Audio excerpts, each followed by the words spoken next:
त्याच्यानंतर मग त्याला गुळाचं पाणी वगैरे जे आहे ते त्याला दिलं जातं। त्याच्यानंतर त्याची छानपैकी सजावट केली जाते। आपल्या घरामध्ये जे काही गुरंढोरं आहेत त्या सगळ्याची छान सजावट केली जाते। शेतकरी मार्केट म्हणून याच्या काही दिवस अगोदरच वेसन असेल, दावण असेल किंवा बाकी त्याला पांघरण्यासाठी त्याच्या शरीरावरची शाल असेल, त्याच्या शिंगाला काही डेकोरेटिव्ह काही वस्तू असतील, त्याच्या गळ्यामध्ये घालण्याच्या काही वस्तू असतील, माळा असतील, घंटी असेल, जे काही असेल ते प्रत्येक जण आपापल्या परीनं त्या बैलाची सजावट करण्याचं त्या ठिकाणी काम आज करतो। आज बैलाला 2 दिवस मोकळी सुट्टी असते। असा कोणताही शेतकरी नाही की बैलाकडून या 2 दिवसामध्ये काम करून घेतो। आणि त्याच्या पूर्ण शरीराला पण कलर दिला जातो, त्याच्या शिंगाला कलर केला जातो। आणि जसा एखादा नवरदेव असतो, जशी एखादी नवरी असते, तसं त्याचं आजच्या दिवशी ही छान पद्धतीने सजावट केली जाते। सजावट केल्याच्या नंतर संध्याकाळी मग मिरवणूक निघते। त्या बैलाची राखण करणारे जे गडी असतात त्याला पण खूप महत्त्व असतं। त्याचं पण त्या ठिकाणी बोळवण केली जाते, त्याला पण एखादा नवीन ड्रेस शिवला जातो, त्याला पण गोडधोड जेवण संध्याकाळी दिलं जातं। अशा पद्धतीनं मिरवणूक वगैरे काढली जाते।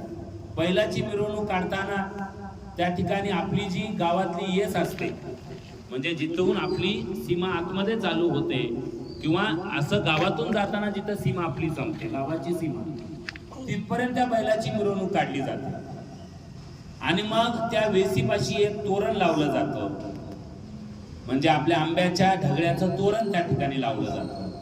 आणि मग सगळे बैल तिथपर्यंत गेल्याच्या नंतर तिथले जे गावातले प्रतिष्ठित व्यक्ती असतात तर त्यांच्या हातानं, मग ते पोलीस पाटील असतील, ते सरपंच असतील, जे काही लोक ज्यांना मान वगैरे त्या गावामध्ये असतो, त्यांच्या वतीनं त्या ठिकाणी ते तोरण वगैरे त्या ठिकाणी तोरण काढलं जातं। आणि मग सर्व बैल वगैरे जे आहेत त्या आपल्या वेशीपासून परत आपल्या मंदिरापर्यंत येतात। आपल्या प्रत्येकाच्या गावाच्या मंदिरामध्ये हनुमानाचं मंदिर तर 100% असतं।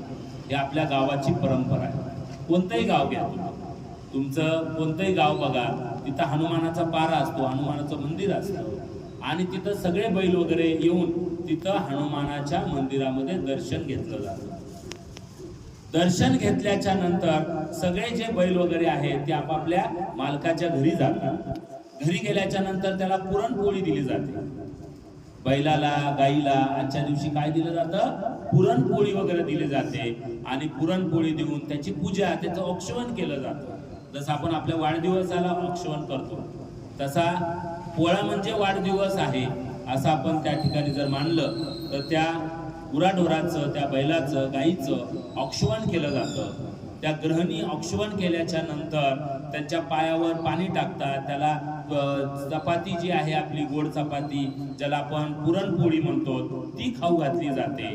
आणि अशा पद्धतीनं तिथला जो त्यांचं वर्षभर काम करणारा जो गडी आहे तिथला, त्याला जेवायला दिलं जातं। आणि हा सण आपला पोळ्याचा साजरा केला जातो। पण कुठंतरी मनामध्ये असं नेहमी वाटतं की ही किती दिवस संस्कृती टिकणार आहे। आपण सगळेजण पुढच्या पिढीपर्यंत ती संस्कृती घेऊन जायचा प्रयत्न करतो। आम्ही आमच्या लहानपणी पशु पक्षी बघायचो, त्याच्याशिवाय आजूबाजूचं वातावरणच नसायचं।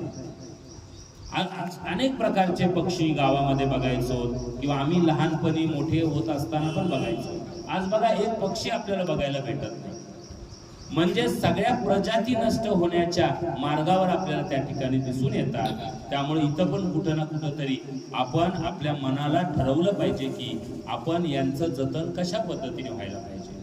नाहीतर एका म्युझियममध्ये, कारण मोठ्या गावामध्ये, मोठ्या शहरामध्ये नेहमी अशा पद्धतीचा एक विनोद सांगितला जातो की तिथल्या मुलांना माहिती पण नसतं की दूध कोण देतो।